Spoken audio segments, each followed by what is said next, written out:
Welcome to this presentation.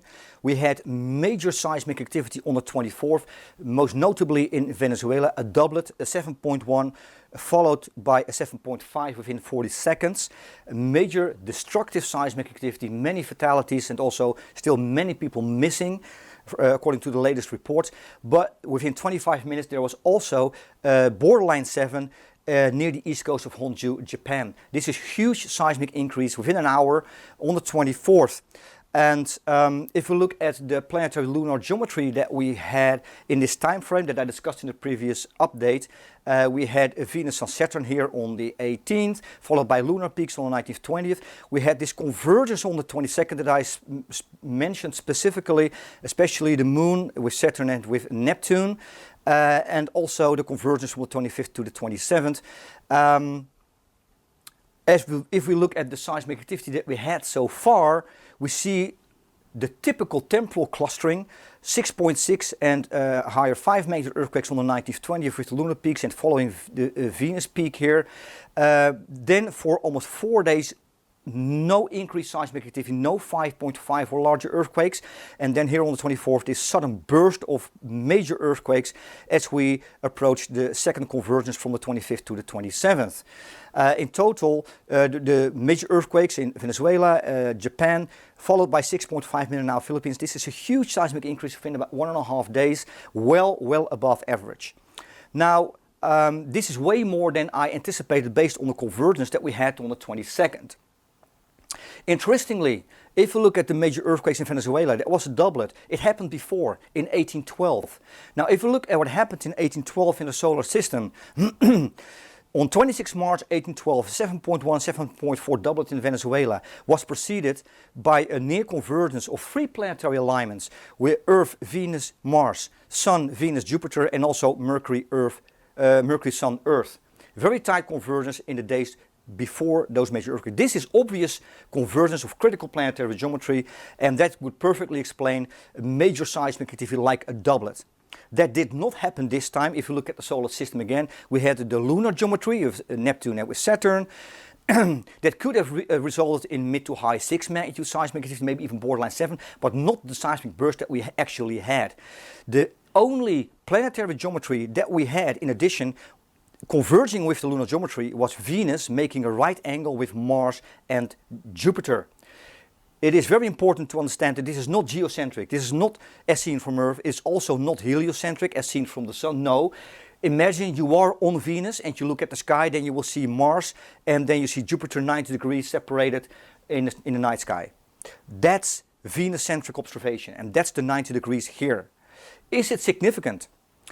Because if it's not, then the Ssgi algorithm would fail in this particular instance with major seismic activity that could not be fully explained by the lunar geometry alone.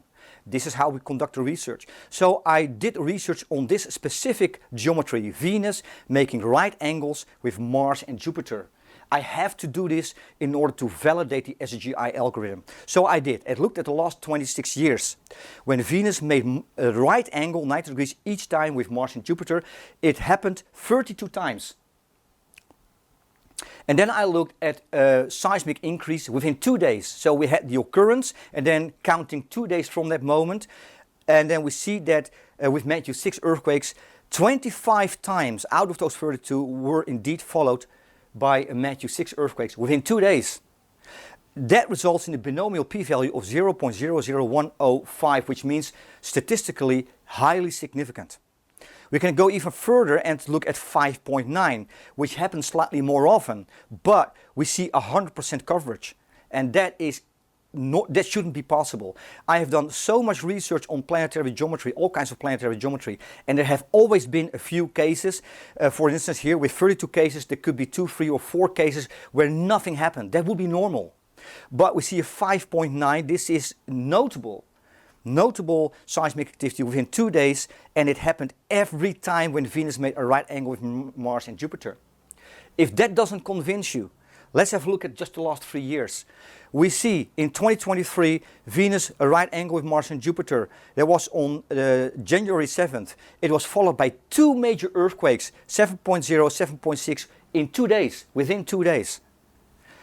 Very interesting.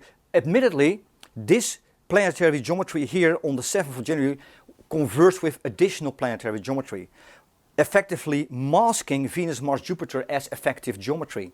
It's very interesting. In 2024, a perfect example of what we've seen throughout the time frame in the last 26 years, an obvious seismic increase 6.2, 5.7 within 2 days. This demonstrates what we see with this geometry in what we've seen in the last 26 years. Then 2025, again, 2 magnitude 7 earthquakes within 4 days. Here on the 16th of July, Venus made a right angle with Mars and Jupiter. And we see on the same day, later on the same day, 7.3 in Alaska. And then 4 days later, 7.4. Admittedly, again, this time there was additional critical geometry because Mars was closely aligned between Mars on one side and Saturn and Neptune on the other side, resulting in a magnitude 8.8 9 days later. So there was additional critical geometry.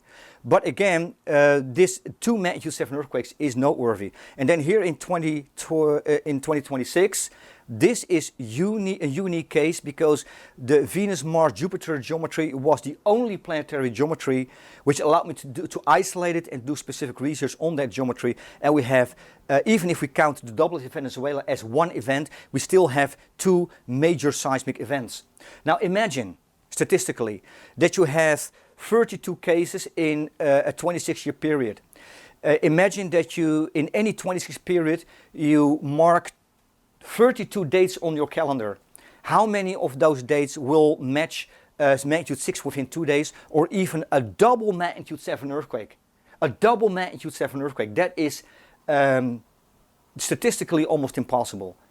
It happened here since 2023. And combined, looking at the last 26 years with this binomial p-value based on magnitude 6 earthquakes, and then the last 3 years with these double magnitude 7 earthquakes, that makes the Venus-Mars-Jupiter geometry very significant. And this is why on the Ssgi graph, I marked initially this peak here, 7 on the index.